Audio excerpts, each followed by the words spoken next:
Bailamos al ritmo del bullerengue, cantamos en guaraní, nos saludamos en mapudungún, tejemos palabras al derecho y al revés, y seguimos caminando con nuevas preguntas. ¿Cuántas formas de decir quiénes somos? De pueblos y caminantes. Ya se viene el contrapunto, presten toda su atención, arranque con su razón, yo lo escucho atentamente, pa' cantar sencillamente lo que dicte el corazón. De pueblos y caminantes. Pensamos que la cultura viene a ser la levadura del pan de la libertad. Pueblo con identidad no vive en la noche oscura. Me importa más de dónde vengo que el saber pa' dónde voy.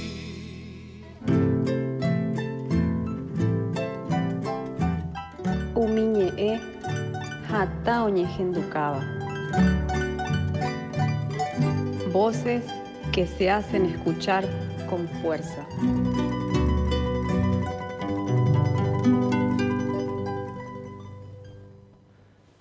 Estamos en comunicación con Valeria Roig, productora integrante del equipo de realización del largometraje Leguerín en busca de Alina, una película que ha sido filmada en el año en curso, en 2024.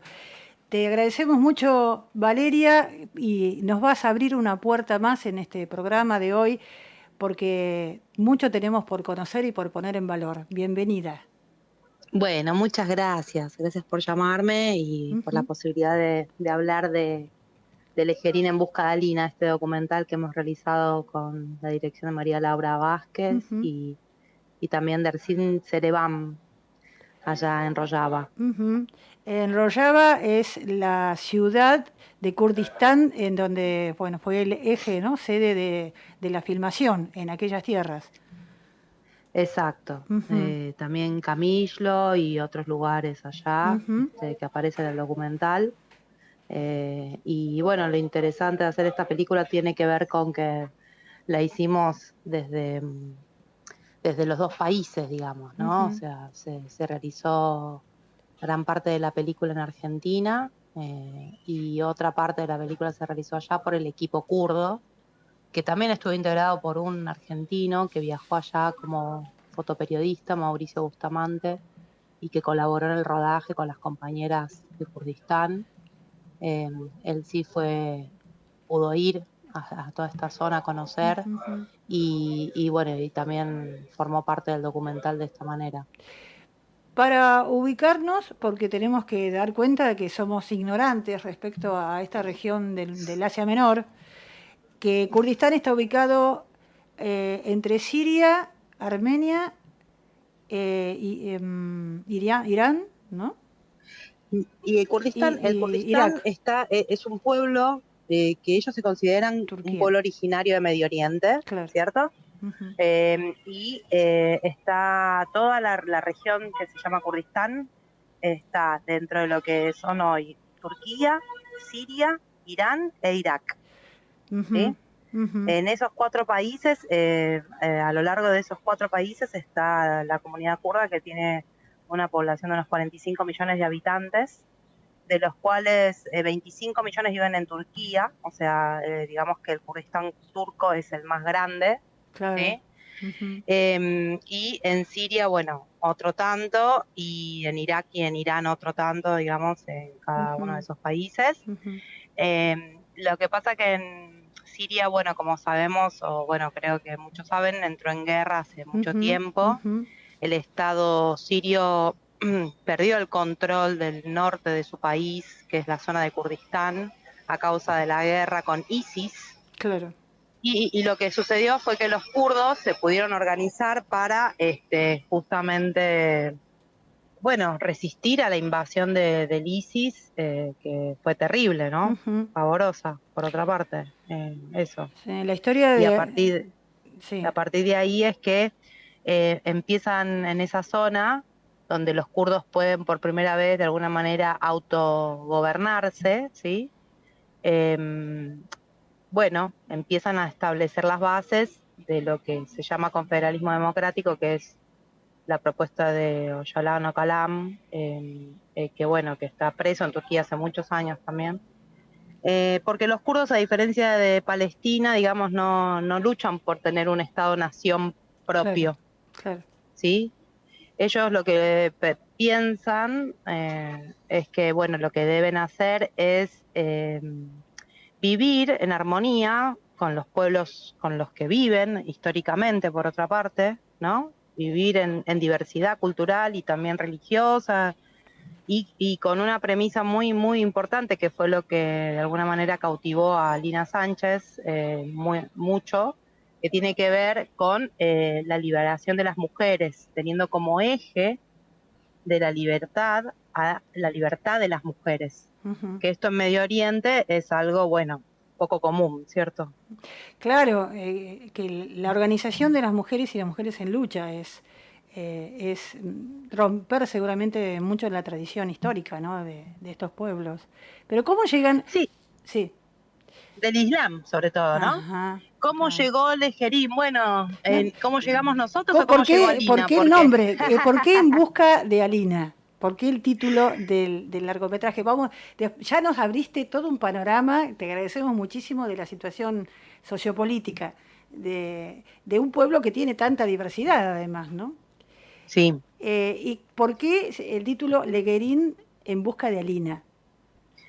Bueno, porque el documental busca contar la historia de Alina Sánchez, específicamente, que fue una argentina que nació aquí en la Patagonia, en San Martín de los Andes, que luego creció en Villa Yardino, en las sierras de Córdoba, y que a través de su formación logró ganar una beca para estudiar medicina en la Universidad de Cuba, de medicina, Uh-huh. Y a partir de su formación como médica, ella hace un viaje a Europa, allá en Europa conoce a los exiliados kurdos, que son muchos y muchas las mujeres y hombres kurdos que viven en el exilio en Europa. Okay.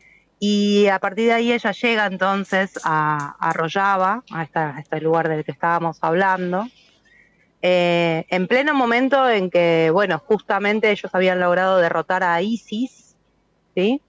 Y a su vez estaban estableciendo las bases de su proyecto cultural, político, social, que llaman confederalismo democrático en esta región del norte de Siria.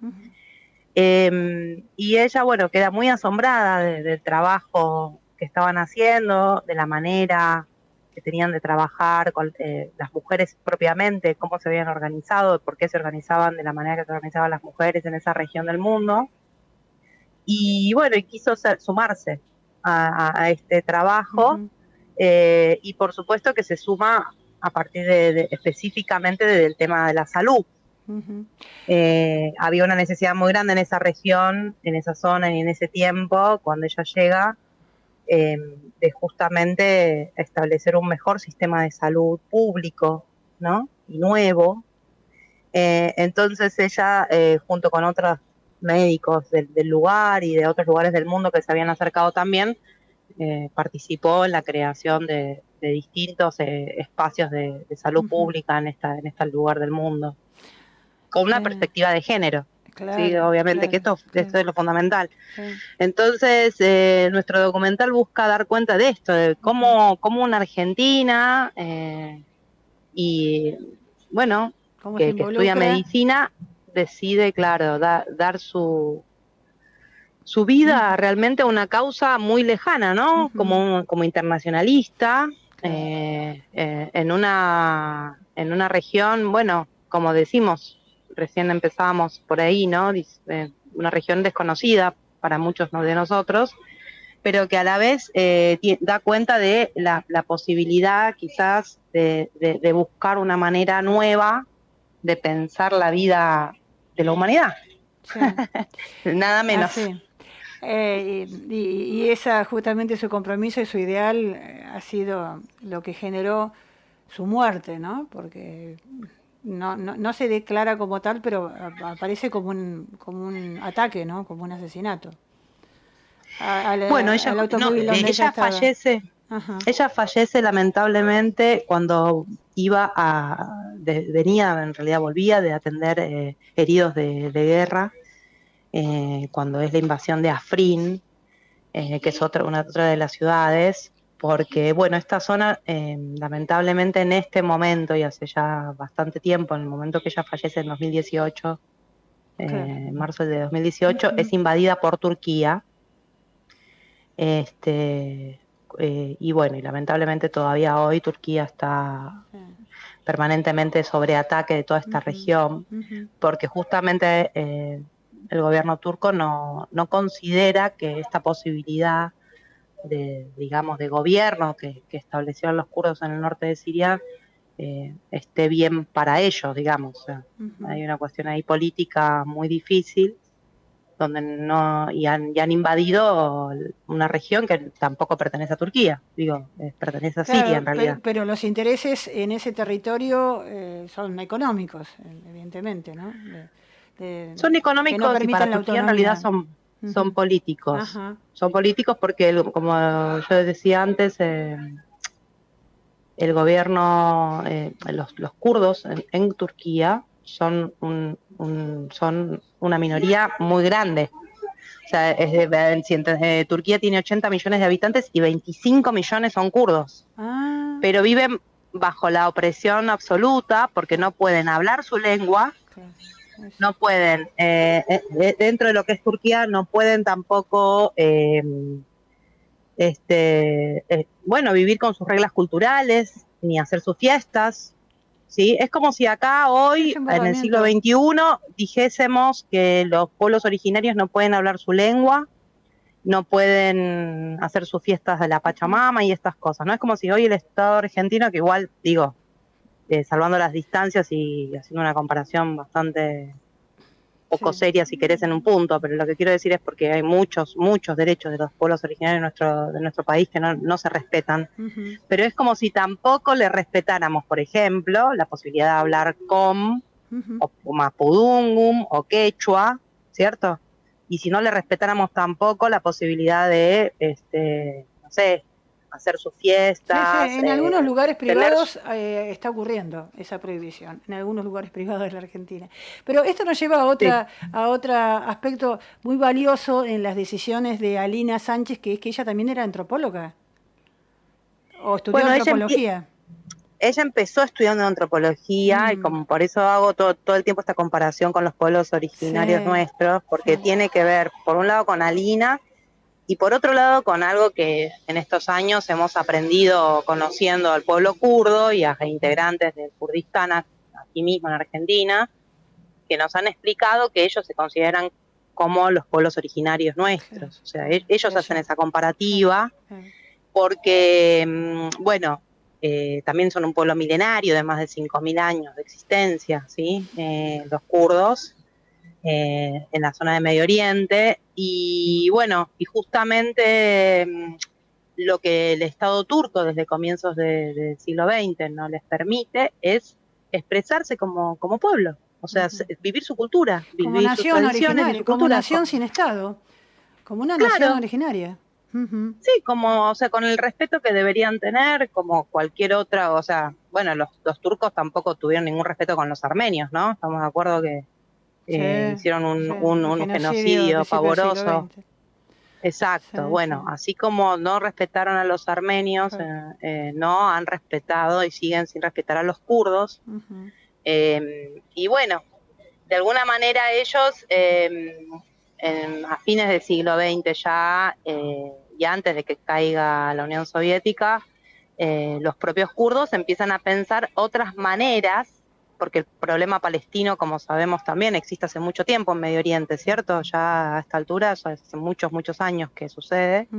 Y entonces los kurdos empezaron a pensar en otras maneras de organización política, social, que que los llevó a pensar en esto del confederalismo democrático con la base fundamental de que las mujeres tuvieran una libertad real y una participación real en la vida social.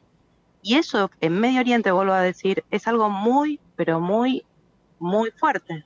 Porque las mujeres en Medio Oriente, en la mayoría de los países de Medio Oriente, más allá de, digamos, de si son como Irán, que directamente las mujeres no tienen autonomía de ningún tipo. No pueden tener entidad. Claro. Pero en general, en Turquía, aunque eso no es así, porque en Turquía no es como Irán, ¿cierto? A ese nivel, con las mujeres, de todas maneras son sociedades muy patriarcales, sí, y donde las mujeres no tienen un lugar protagónico para nada en sus sociedades. Sí. Entonces lo que los kurdos vienen a plantear viene a ser muy fuerte en una región donde la mujer no tiene lugar, ¿cierto? Donde la mujer no tiene no solo autonomía, sino lugar en general. Y por eso creo que, bueno, no solamente, Alina, lo que pasa que fue mucho más allá, ¿no? No solamente se hizo parte del movimiento de mujeres de liberación del Kurdistán, sino que también entendió que esta posibilidad de pensar una sociedad donde toda diversidad, ¿no? Donde toda diversidad cultural, religiosa, y de género, fundamentalmente, pueda vivir en armonía, ¿no? Es como la sociedad más, bueno, por lo menos la que yo también quisiera que exista para todo el mundo, claro, ¿no? Es la sociedad que quisiéramos, que ella quiso aportar en la construcción, y como construcción colectiva, ¿no?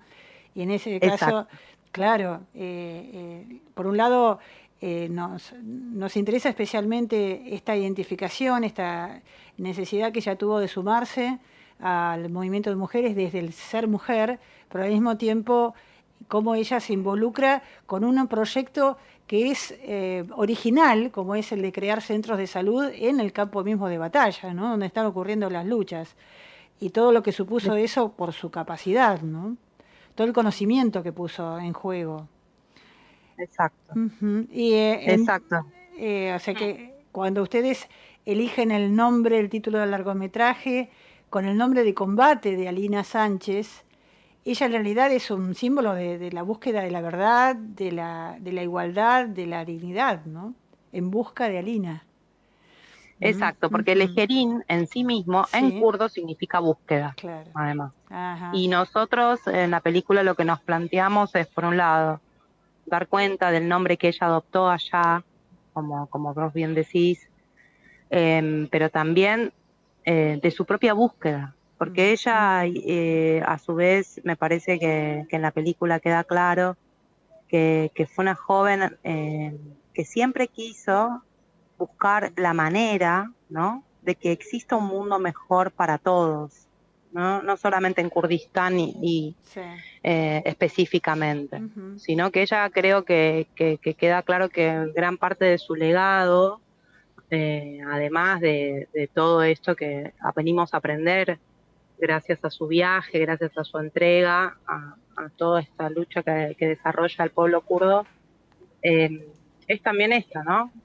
Esta búsqueda permanente de Alina por tratar de ayudar a los demás, sí, y de intentar de consolidar un mundo mejor, un mundo colectivo, y desde la construcción colectiva, por supuesto, como premisa también, ¿no? Entendiendo que para poder generar un mundo mejor también debe ser de manera colectiva.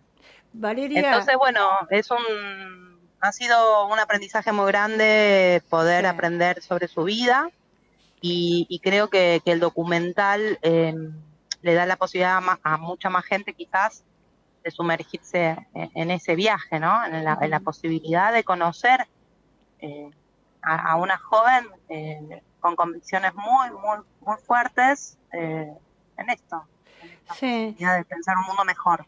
A ella, bueno, su muerte ocurre en 1918. ¿Qué ocurrió después? ¿Qué está ocurriendo hoy con 2018. ¿Tenés idea? 2018. Sí. En estos años, ¿tenés noticia de lo que sucede ahora con el movimiento de mujeres. Por un lado, la memoria de Alina, y bueno, en qué condición está ahora el movimiento de mujeres por la independencia, por la autonomía de Kurdistán. Mira, en ese sentido, seguro que hay personas que saben mucho más que yo de esto, pero lo poco que sé es que, como dije hace un rato, es que están siendo brutalmente atacados en forma constante por Turquía, en toda la región, tratando de seguir sosteniendo su autonomía en esta región del norte de Siria. Entiendo que cada vez es más difícil y lamentablemente no es un tema, parece, que esté en la agenda pública, digamos, del mundo, si lo vemos en las noticias en general, ¿no? Así que es algo complejo de decir qué es lo que está pasando. Lo que está pasando es que lamentablemente esto, en vez de pacificarse, es que, bueno, está cada vez siendo otra vez Medio Oriente en general pero, una zona de conflicto cada vez mayor, ¿no? Sí, pero en particular pensaba en cómo está hoy la memoria de Alina, ¿no? Presente.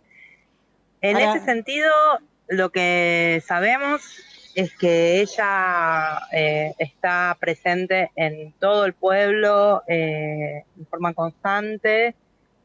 Se pudieron abrir un hospital de quemados que ella fue de las que lo ideó a armar y se abrió con su nombre en la región. También se abrieron otros centros de salud que ella había planificado realizar y se avanzó a muchas de las cosas que ella puso su energía y su trabajo para lograr desarrollar. Y bueno, y allá hoy muchas niñas llevan su nombre, muchas personas la recuerdan en forma constante y el pueblo está muy agradecido con toda su entrega y su obra realizada. Y mucho de esto da cuenta la película, ¿no? El largometraje que en este momento está participando de festivales y para el año que viene se puede esperar el estreno. Sí, estuvimos recientemente como parte de la competencia internacional en el FIC UBA y ahora sí, bueno, también estuvo en Trieste en Italia, en el Iberoamericano de Trieste en Italia. Sí. Ahora se va a ver en un festival de cine en Alemania, en otro en Suecia. Y bueno, estamos en ese proceso. El año que viene la idea es estrenarla, estamos viendo dónde y cómo, pero sí, a comienzos del año que viene, calculo que entre abril y mayo. Qué bien. Del 2025, así que bueno, prontamente estaremos avisando, tenemos las redes sociales, quien quiera seguir las redes para irse enterando, es en el Instagram se llama Film Legerín en busca de Alina, o sea, la palabra film adelante del título de la película. Lo vamos a comentar acá. En el Instagram. Lo vamos a seguir difundiendo desde Radio Futura y seguiremos en contacto a través de María Laura Vázquez, que es ella quien también hemos charlado cuando fue el documental sobre la toma del Ministerio del Interior con las mujeres por el buen vivir. Desde ese entonces... La Rebelión de las Flores. La Rebelión de las Flores, y con ella estuvimos hablando. Así que con este gran equipo que han podido conformar desde Kurdistán, desde Argentina, tu buena voluntad, Valeria, para darnos este espacio hoy, que fuiste tan precisa, tan clara con toda tu explicación.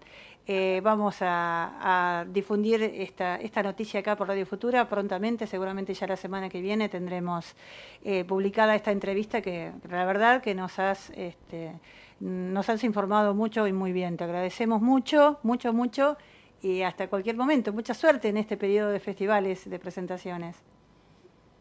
Sí, muchas gracias y bueno, ahí con María Laura, que yo también hice la producción de La Rebelión de las Flores, creemos que bueno, que hay que seguir contando historias de mujeres para seguir pensándonos también desde acá, de nuestros pueblos, qué tipo de sociedad, ¿no? queremos construir y creo que la posibilidad de haber hecho este documental con mujeres de otro lado del mundo, pero que a la vez tienen a veces problemáticas similares a las nuestras y bueno, es encontrarnos en esto que tiene que ver con la construcción colectiva justamente, que también es lo que valoramos. Muchísimas Así gracias, que bueno, porque muchas gracias. nos ayuda mucho a seguir caminando. Hasta pronto, muchas gracias, Valeria Roig. Gracias, hasta luego, buenas tardes. De pueblos y caminantes. Caminando por el mundo se ven ríos y montañas, se ven selvas y desiertos, pero ni puntos ni rayas.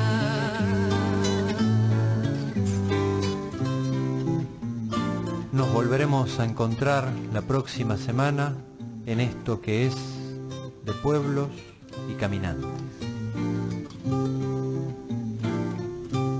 El próximo miércoles a partir de las 16. Y así entre todos los pueblos, raya y punto, punto y raya. Con tantas rayas y puntos, el mapa es un telegrama.